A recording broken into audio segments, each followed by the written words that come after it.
Tahun 2022. Ya, apa yang tidak pernah kita pikirkan, yang tidak pernah kita lihat, biar itu yang akan kita lihat di tahun ini, ya. Tapi tentunya semua tidak terjadi begitu saja tanpa mengejar Tuhan, tanpa mengejar ya perkenanan Tuhan, maka semuanya juga kita tidak akan pernah bisa melihat hal-hal yang baik dari Tuhan. Nah, hari ini saudara, tema dari firman Tuhan yang diberi di gereja ini adalah bagaimana kita ini menjadi orang-orang Kristen yang memiliki iman yang mengalahkan dunia, saudara ya. Jadi ayat firman Tuhannya terambil dari 1 Yohanes pasal yang kelima ayat yang keempat. Kenapa saudara? Karena kita tahu ya semakin tahun, semakin hari, semakin bertambah ya usia bumi ini kata Alkitab, maka di hari-hari akhir zaman itu masa akan semakin sukar dan semua yang ada di dunia ini adalah hal-hal yang jahat dan akan bertambah jahat. Ya, dan itu akan terjadi, makanya kita nggak bisa mengubah dunia ini menjadi semakin baik karena Alkitab berkata memang akan semakin jahat. Tetapi yang harus kita rubah adalah iman kita. Bagaimana kita memiliki iman yang dapat mengalahkan dunia. Ya, kita nggak bisa mengubah keadaan di sekeliling kita, tetapi kita bisa mengubah dari dalam diri bagaimana cara kita berespon terhadap semua keadaan. Iya, 1 Yohanes pasal yang keempat ayat yang kelima, kita baca sama-sama ayat yang keempat. Ayat yang keempat dulu, sebab semua yang lahir dari Allah mengalahkan dunia dan inilah kemenangan yang mengalahkan dunia yaitu iman kita. Ayat 5, saya pengen kita baca sampai ayat 5, di sana dikatakan siapakah yang mengalahkan dunia selain daripada dia yang percaya bahwa Yesus adalah anak Allah. Sebab semua yang lahir dari Allah mengalahkan dunia. Pertanyaannya hari ini, kita ini lahir dari Allah atau dari mana saudara? Karena tidak semua orang lahir kembali di dalam Kristus. Nah, hanya orang-orang yang benar-benar dilahirkan kembali di dalam Allah, dalam Kristus itulah yang dapat mengalahkan dunia. Kita nggak bisa punya iman yang pas-pasan karena dunia ini akan semakin jahat di depan kita. Tetapi ketika kita ini sungguh-sungguh di dalam Tuhan, dalam Allah, maka dikatakan semua yang dari Allah, semua yang lahir dari Allah itu mengalahkan dunia.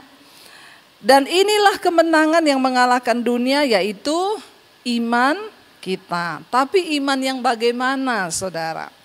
Semua orang mengaku punya iman, tapi hanya sedikit orang yang berhasil benar-benar ya dengan iman itu keluar sebagai pemenang di hari-hari ini. Alkitab berkata iman tanpa perbuatan adalah mati. Engkau percaya hanya ada satu Allah saja itu baik, tapi setan juga percaya akan hal itu dan setan gemetar. Ya, berulang kali saya menyampaikan kalau level iman kita cuma sampai dipercaya, berarti kita satu level sama siapa? Sama setan. Karena Alkitab bilang engkau percaya hanya ada satu Allah itu baik. Dan setan juga percaya akan hal itu. Ya, jadi kalau kita cuma sampai dipercaya aja kepada Tuhan, iman kita iman percaya toh, maka kita sama setan satu level imannya. Ya, maaf, saya harus beritahu kepada kita, apa yang membedakan kita sama setan? Setan percaya, kita percaya, tapi yang membedakan kita sama setan, kita melakukan firman. Setan tidak akan pernah mungkin melakukan firman.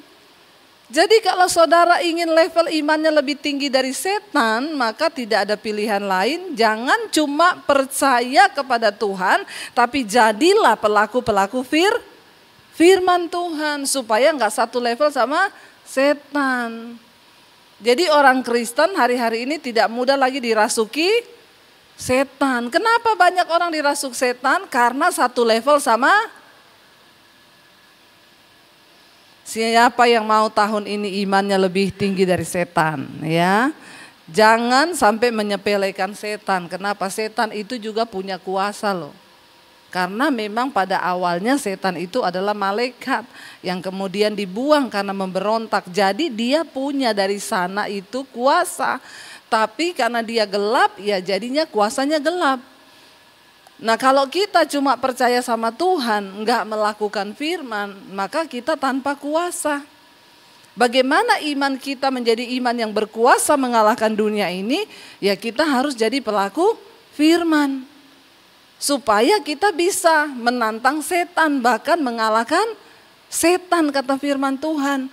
Karena firman Tuhan itu memiliki kuasa yang luar biasa. Jangan cuma jadi pendengar, tapi jadi pelaku firman. Ayat ini berkata saudara, sebab semua yang lahir dari Allah akan mengalahkan dunia. Kenapa dunia harus dikalahkan, pertanyaannya? Kenapa sih Bu kita ini tinggal di dunia, kita mau kalahkan dunia ngapain? Ya kita tahu bersama semua yang ada di dalam dunia ini adalah kegelapan, adalah kejahatan. Jadi saya mau cerita, pertama kali ketika Lucifer memberontak dari sorga, dia malaikat pemimpin pujian. Alkitab berkata akhirnya Lucifer dibuang kemana saudara? Ya, dilempar kemana? Sama Tuhan. Ketika dia berbuat dosa dibuang ke bumi. Waktu itu bumi masih kosong. Lalu Tuhan menciptakan manusia serupa dan segambar dengan Allah. Lalu manusia juga ngikut setan, memberontak terhadap Tuhan, pengen jadi sama seperti Tuhan. Tanpa kita sadari seringkali dalam hidup ini kita pun juga berlaku sama. Pengen jadi sama kayak Tuhan. Semua hidupnya mau diatur sendiri, itu artinya pengen menyamai Tuhan. Kita harus mengakui bahwa Tuhan, saya tidak mampu apa-apa di hidup ini tanpa anugerah-Mu. Bahkan bernafas pun saya itu hanya kasih karunia Tuhan. Jangan jadi sama seperti setan yang ingin menyamai Allah. Semua dia pegang kendali. Pokoknya Tuhan, uangku ini aku yang pegang kendali. Tuhan gak usah ikut-ikut campur dengan uangku. Nanti kalau sudah keblenyoan, ya udah gak punya duit, baru datang sama Tuhan. Tuhan berkati dong keuanganku. Malaikat bilang pret. Ya, mari kita jadi orang Kristen yang mulai belajar menyerahkan semuanya ke dalam tangan Tuhan. Jangan jadi sama seperti setan yang pengen jadi sama seperti Allah. Lalu akhirnya manusia memberontak di hadapan Tuhan, berbuat dosa, dan Alkitab berkata akhirnya manusia dibuang kemana? Dari Taman Eden manusia dibuang ke bumi. Jadi kita sama setan itu di dunia ini satu nusa kambangan. Supaya saudara tahu kenapa kita harus bisa mengalahkan dunia ini. Karena sesungguhnya tempat kita bukan di dunia ini. Ya, tempat kita itu harusnya berada dekat dengan Tuhan di Taman Eden. Akibat pemberontakan manusia, akhirnya dia dibuang. Setan duluan dibuang ke sini, lalu manusia menyusul. Jadi yang lebih pintar siapa di dunia ini? Setan. Dan Yesus berkata, dunia dan segala isinya itu telah diserahkan kepada dalam tangan si jahat. Kenapa kita harus mengalahkan dunia? Pertanyaannya ayat ini berkata, semua yang lahir dari Allah mengalahkan dunia. Dan inilah kemenangan yang mengalahkan dunia, yaitu iman kita. Kenapa sih Bu dunia itu harus dikalahkan?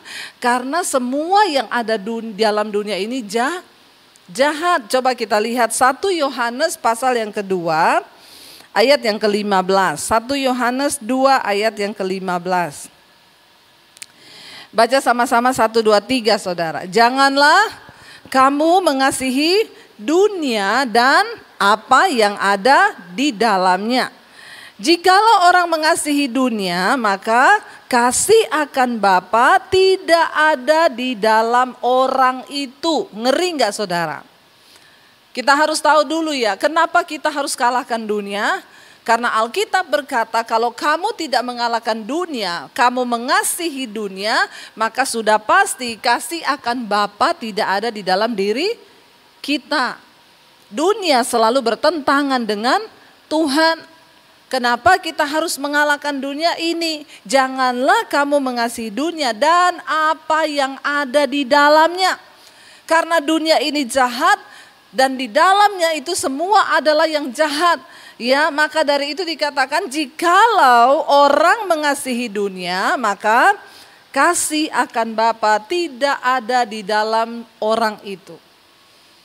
Ngeri saudara, orang yang mengasihi dunia tidak mungkin berkenan kepada Tuhan. Lalu apa sih Bu? Kenapa sih dunia dikatakan jahat? Yuk kita sambung ayat yang berikutnya, ayat yang ke-16 ya. Ayat yang ke-16 baca sama-sama 1, 2, 3. Sebab semua yang ada di dalam dunia yaitu keinginan daging dan keinginan mata serta keangkuhan hidup bukanlah berasal dari Bapa melainkan dari. Karena ternyata yang ada di dunia ini semua hal-hal yang bukan berasal dari Bapa. Karena dunia ini pembuangan. Ya, nusa kambangan tadi, setan dibuang di nusa kambangannya di dunia sini, kita juga dibuang di sini. Jadi kita hidup satu nusa kambangan sama setan. Makanya supaya kita tidak terseret oleh pekerjaan setan di dunia ini, tidak ada pilihan lain. Iman kita harus kuat dan hidup. Ya, kalau enggak terseret semua saudara. Nah ini yang ada dalam dunia ini yaitu apa yang ada dalam dunia yang bukan berasal dari Allah. Yang pertama keinginan daging. Semua kita punya daging. Punya ya, walaupun kurus tetap ada daging loh. Siapa yang paling kurus ini? Ya, pasti ada dagingnya, ya.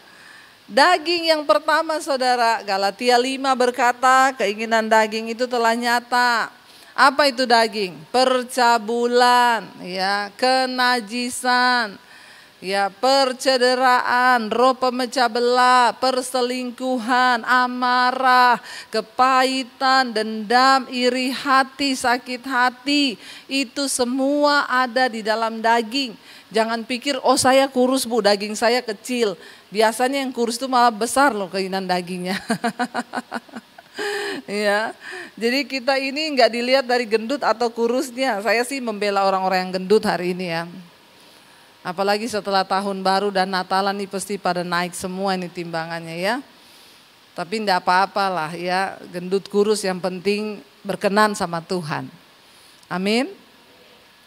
Ya, dikatakan di sana ini perbuatan daging itu telah nyata. Yang pertama yaitu percabulan, kecemaran, hawa nafsu, apalagi di sana dikatakan ya, penyembahan berhala. Lalu apa? Sihir, perseteruan, perselisihan itu daging. Jadi jangan banyak-banyak berselisih ya. Iri hati itu daging, amarah, kepentingan diri sendiri, percederaan, roh pemecah. Jangan ada yang membawa roh pemecah belah di sini. Lalu kedengkian, ini daging, apalagi kemabukan, apalagi pesta pora dan sebagainya. Terhadap semuanya itu, kuperingatkan kamu seperti yang telah kubuat dahulu, kata Rasul Paulus di sini. Firman Tuhan bilang bahwa barang siapa melakukan hal-hal yang demikian, ia tidak mendapat bagian dalam kerajaan Allah. Jadi saudara tahu kenapa kita harus punya iman yang hidup untuk mengalahkan dunia? Karena yang ada di dalam dunia ini bukan yang dari Tuhan. Yang pertama keinginan daging. Ini daging loh, kita udah baca tadi tuh, ini bukan setan. Yang saudara baca dari awal tadi, percabulan, kenajisan, hawa nafsu, amarah, kebencian, itu bukan setan, itu daging. Jadi kalau ada orang selingkuh, hidup dalam kenajisan, jangan cepat-cepat salahin setan. Karena ini daging. Dan ini yang ada di dalam dunia. Ya, makanya kita harus punya iman yang kuat untuk mengalahkan ini. Lalu yang kedua, kita balik ke 1 Yohanes 2 tadi ayat yang ke-16. Yang kedua yang ada dalam dunia ini dikatakan adalah keinginan mata. Yang kedua keinginan mata. Jadi mata ini ternyata punya keinginan. Ya, mata saudara punya keinginan enggak? Wah ingin terus Bu, lihat itu pengen, lihat bajunya orang keren ya beli lihat itu wah keren ya beli Hati-hati sama keinginan mata. Sering kali kita tidak menyadari bahwa hal-hal ini dapat memperbudak kita ya dan membuat kita tidak berkenan pada Tuhan. Keinginan mata kalau itu selama masih bisa ya silakan, tetapi jangan kebangetan. Ada orang yang beli tas setiap seminggu tuh beli tas satu, beli tas lagi, enggak pernah puas saudara. Beli baju. Ya mari kita mengendalikan diri kita. Hati-hati dengan yang namanya keinginan mata. Yesus berkata, mata adalah pelita tubuh. Jika matamu gelap, maka gelap seluruh hidupmu. Tetapi jika matamu baik, engkau memandang perkara-perkara surgawi, perkara-perkara ilahi yang engkau pandang, maka teranglah seluruh hidupmu. Jangan buat matamu gelap saudara, makanya ada istilahnya iya mata gelap Bu. Ya selalu pengen, lihat orang begini pengen, lihat orang begitu pengen. Kita perlu berdoa saudara, supaya kita menekan semua yang ada di dalam daging kita ini. Ya, ini ya Lukas 11 ya dikatakan matamu adalah pelita tubuhmu. Jika matamu baik, teranglah seluruh tubuhmu. Tetapi jika matamu jahat, maka gelaplah seluruh tubuhmu. Ya, bicara tentang gelap tubuh di sini bukan kulit hitam atau kulit putih. Jangan pikir oh saya putih aman nih, terang tubuh saya. Ya, ini di mata di pandangannya Tuhan. Kalau kita matanya gelap, matanya jahat, memandang dunia ini tidak sesuai cara pandang Tuhan, maka semuanya itu juga akan menjadi gelap. Kenapa ada orang rela jadi simpenan? Ya, jadi pelakor. Kenapa ada orang-orang rela melakukan kejahatan demi dapatkan uang dan lain sebagainya? Karena matanya gelap. Dia berpikir bahwa ketika dia memiliki sesuatu di dunia ini, wah orang akan berkata, wow dia hebat. Dia lupa saudara bahwa ya, kenapa banyak orang Kristen masuk dalam masalah keuangan, terlilit utang kanan kiri, karena tidak bisa jaga mata. Di tahun yang baru ini mari kita ngurangi beban hidup. Ya ingat bagaimana caranya, nggak usah kebanyakan gaya, amin. Karena hukum fisika berkata tekanan itu berbanding lurus dengan gaya. Berarti semakin banyak gayamu semakin banyak tekanan hidupmu. Jadi bagaimana mengurangi tekanan? Kurangi bilang kanan kirimu kurangi gaya. Jangan terlalu bergaya. Biar tidak banyak tekanan gitu ya. Kenapa? Karena orang gak bisa menguasai pandangan matanya ya, sehingga dia mengikuti apa yang matanya pengen dan terjebak di dalam. Kita berdoa saudara. Saya beriman tahun ini menjadi tahun kemenangan bagi kita. Kita menang atas dosa itu duluan nomor 1. Karena kita tidak mungkin diberkati kalau masih hidup di dalam dosa. Nomor 1 bertobat, menang atas dosa. Perkatakan Tuhan tahun ini saya mau menang terhadap dosa saya. Yang masih terikat dengan film porno, yang masih terikat dengan kenajisan percabulan, yang masih terikat dengan amarah, kebencian, kepahitan. Bilang tahun ini Tuhan, aku mau menang terhadap dosa. Aku mau menang terhadap karakter, tabiat-tabiat burukku Tuhan. Setelah engkau menang terhadap semua yang buruk, maka engkau akan masuk ke level berikutnya, menang terhadap keuangan. Siapa yang mau menang terhadap keuangan tahun ini? Ya, enggak utang terus Tuhan. Ya masa tiap hari deg-degan gara-gara jatuh tempo. Ya berdoa saudara, Tuhan sanggup. Jangan tanya bagaimana caranya Bu, hidup dengan pengharapan di dalam Kristus. Saya kemarin ketemu seorang ibu, diajak kita makan bersama. Lalu dia cerita kepada saya, Bu saya ini pendengar mesbah doa dari awal di Maret yang lalu.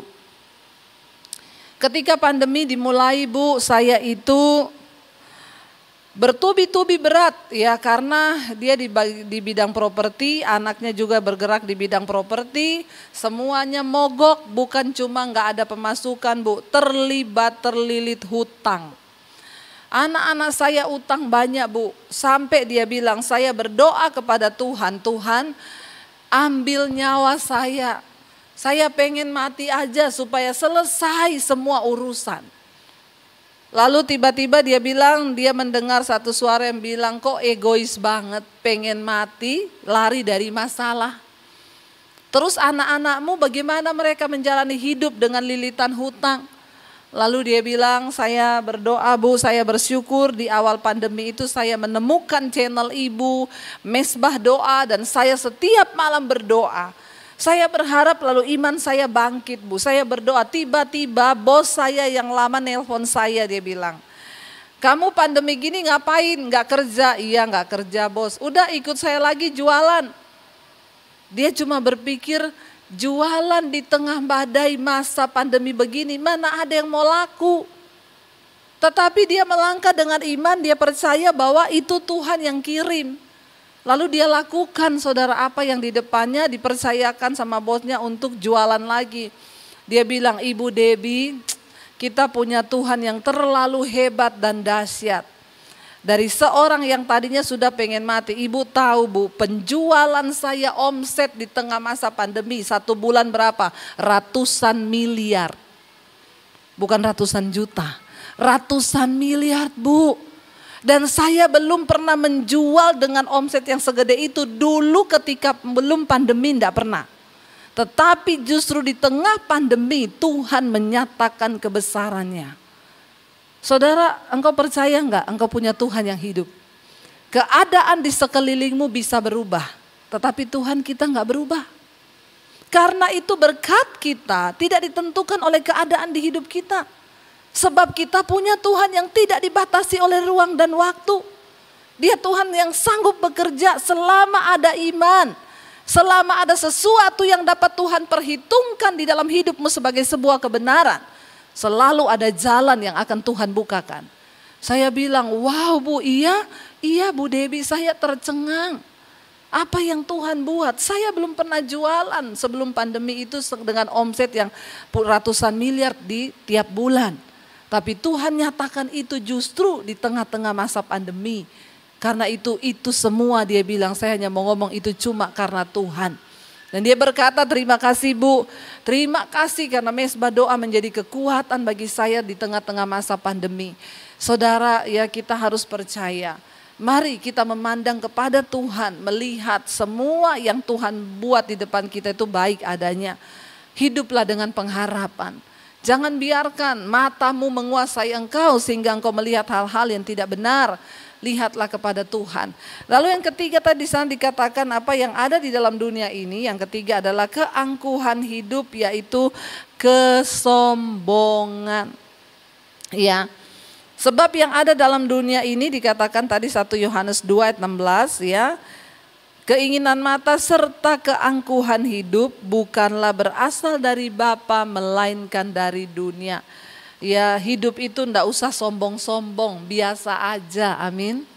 Orang-orang itu kalau ketemu saya selalu ngomongnya gini, Bu Debbie itu rendah hati ya. Saya tanya gini, kamu tuh nilai saya rendah hati itu dari mana? Ya enggak, pokoknya ibu tuh rendah hati. Lah emang apa yang harus kita sombongkan? Kita ini napas aja pinjem dari Tuhan, amin. Napas aja kita ini pinjem dari Tuhan. Ya, kemarin teman saya datang ke rumah saya, saudara, ada ucapan syukur. Dia lihat saya ngepel rumah, saya ngepel teras, saya cuci piring. Dia bilang, ya ampun, sekelas Debbie Basir masih ngepel, masih nyuci piring. Saya bilang, emang kenapa? Ya inilah kita ya. Maksudnya, ya emang kenapa? Saya bilang, saya dari dulu begini, nggak ada yang berubah. Dia bilang, iya ya, nggak usah sombong-sombong ya Bu. Mau sombong apa yang mau disombongkan saudara? Yang ada dalam dunia dikatakan keangkuhan hidup, kesombongan. Orang yang sombong itu sama dengan orang yang menentang Tuhan dan hidupnya tidak mungkin diberkati. Mari kita berdoa hari-hari ini supaya kita buang semua keangkuhan hidup.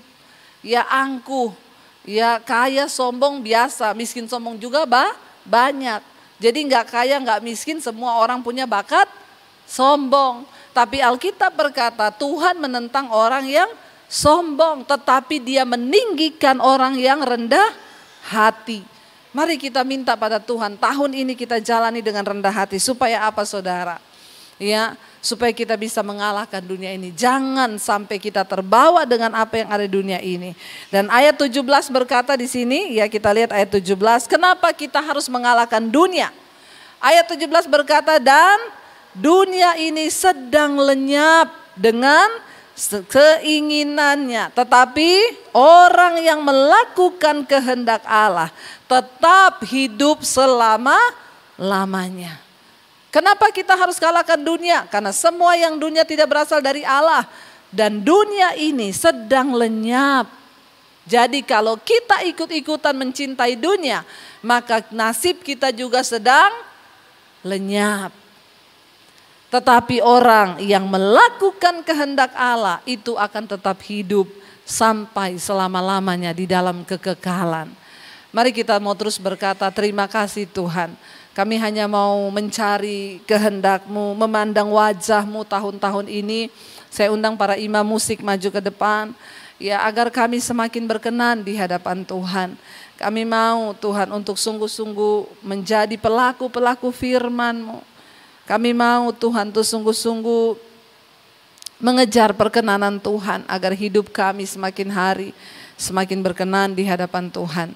Mari kita bangkit berdiri bersama saudara, sekali lagi kita naikkan pujian tadi, memandang wajah-Mu Tuhan, mengikuti segala kebaikan-Mu, memandang wajah-Mu, mengikuti kebaikan-Mu, mengejar hadir-Mu dalam hidupku. Bilang pada Tuhan, kami mau Tuhan membawa sembah kami, membawa sembahku, menyatakan kebesaran-Mu, mengejar hadir-Mu dalam hidup. Lebih lagi biar jemaat katakan di hadapan Tuhan, memandang. Katakan ini kerinduan kami Tuhan. Biar tahun ini kami terus mencari wajah-Mu Tuhan, mengikuti kebaikan demi kebaikan Tuhan di dalam hidup kami. Ajar kami mengejar hadir-Mu Tuhan di dalam hidup kami. Yes Lord Jesus, kami bawa sembah kami Tuhan. Oh, menyatakan kebesaran-Mu, mengejar hadir-Mu dalam hidup. Yes, lebih lagi katakan, memandang wajah-Mu, memandang wajah-Mu, mengikuti kebaikan-Mu, mengejar hadir-Mu dalam hidupku. Kami bawa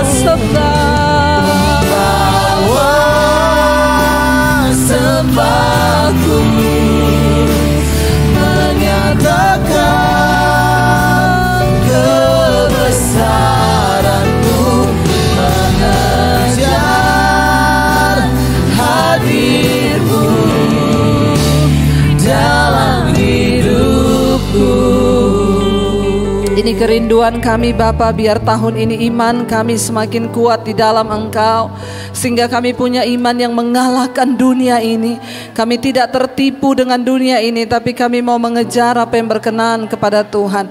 Berkati umat-Mu Tuhan, mereka yang hadir pada siang ini, apapun yang menjadi pergumulan persoalan mereka, Tuhan topang dengan kekuatan kuasa-Mu Bapa, agar hidup mereka semakin hari semakin diangkat oleh Tuhan. Bahkan tahun ini kami akan melihat kemenangan demi kemenangan di dalam hidup kami. Kami menang terhadap segala dosa kami menang terhadap keuangan kami menang terhadap penderitaan, kami menang terhadap sakit penyakit, karena Tuhan yang menyertai kami. Terima kasih Bapa, kami mengucap syukur buat hari ini. Segala pujian, hormat, kemuliaan hanya bagi Tuhan. Berkati semua yang mengambil bagian dalam pelayanan, tidak ada satupun yang kehilangan upah. Bahkan umat-Mu Tuhan, mereka akan pulang dengan bersorak-sorai. Mari buka hati dan tangan-Mu di hadapan Tuhan. Terimalah berkat dari Allah Bapa, cinta kasih Tuhan Yesus Kristus, penyertaan Allah Roh Kudus akan menyertai hidupmu mulai hari ini, bahkan sampai kali yang kedua Tuhan Yesus datang menjemput kita. Namamu tercatat di dalam kitab kehidupan. Di dalam nama Tuhan Yesus yang percaya, diberkati, disertai Tuhan, katakan bersama, amin. Amin.